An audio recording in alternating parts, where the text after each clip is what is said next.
Good evening and welcome to the Channel Studios here in London with your international news around the world in 5. A US official has said Iran plans to supply Russia with potentially hundreds of drones for its war in Ukraine, some with combat capabilities. Thank you, Corinne, and thanks everybody. White House National Security Advisor Jake Sullivan said that information received by the US suggested Iran was preparing to train Russian forces to use the drones. He added that it was unclear whether Iran had delivered them yet. Drones have played an integral part in the war for both Ukraine and Russia. Our information indicates that the Iranian government is preparing to provide Russia with up to several hundred UAVs, including weapons-capable UAVs, on an expedited timeline. Huge crowds have lined the streets of Tokyo to pay their last respects to the ex-Japanese Prime Minister Shinzo Abe, who was assassinated last week. A hearse carried Abe's body through the capital and past landmarks to the funeral hall where he was then cremated. Across Tokyo, flags flew at half-mast, and outside the temple, a long line of mourners stretched over 2 blocks, many carrying bouquets. A private funeral had been held earlier at the Zojo temple.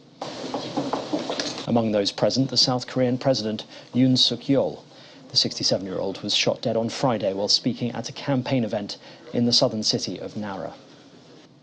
A new investigation claims that UK Special Air Service operatives in Afghanistan repeatedly killed detainees and unarmed men in suspicious circumstances.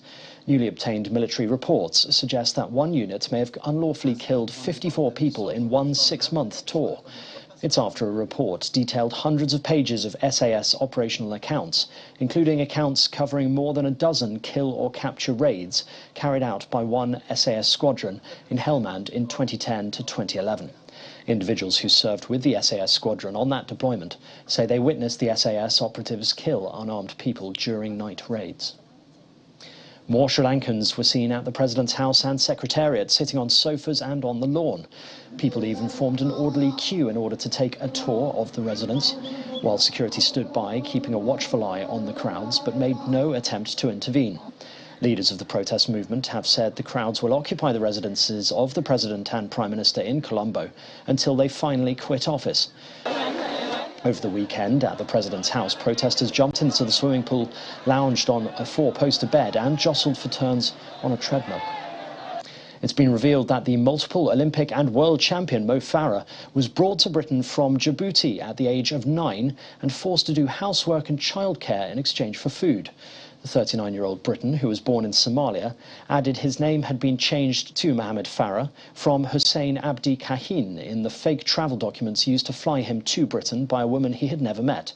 Once he arrived in the UK, the woman took him to her home and tore apart a paper with the contact details of his relatives. Her family did not allow him to go to school until the age of 12. It wasn't until his PE teacher found out and contacted social services that he was given a foster family in the Somali community. Authorities are struggling to clear floodwaters a day after torrential rains caused widespread flooding and damage in Pakistan's financial capital, Karachi. Moderate to heavy showers over the past week have flooded parts of the city, with water entering homes and shops in low-lying areas. One death has been confirmed in the latest spell of monsoon rains, adding to the 29 reported since they began last month. And finally, NASA has released an image of far-flung galaxies as they were 13 billion years ago, the first glimpse from the most powerful telescope ever launched into space. The small slice of the universe has been captured in sharp detail by the James Webb Space Telescope, showing the light from many different twinkling galaxies, among the oldest in the universe. The release of the image is a preview of a series of high-resolution colour pictures, including the deepest image of our universe that has ever been taken. It's just outstanding. So it was really nice that the very first image is the one that's the most relevant to my own science. So we knew that this one was coming. So we've been looking at the Hubble version of this image, of this cluster.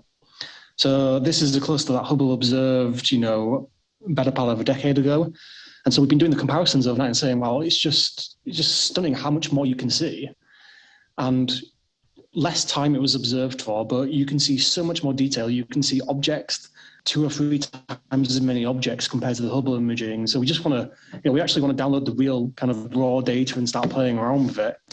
And that's your international news around the world in 5. Now back to the Channel Studios in Lagos.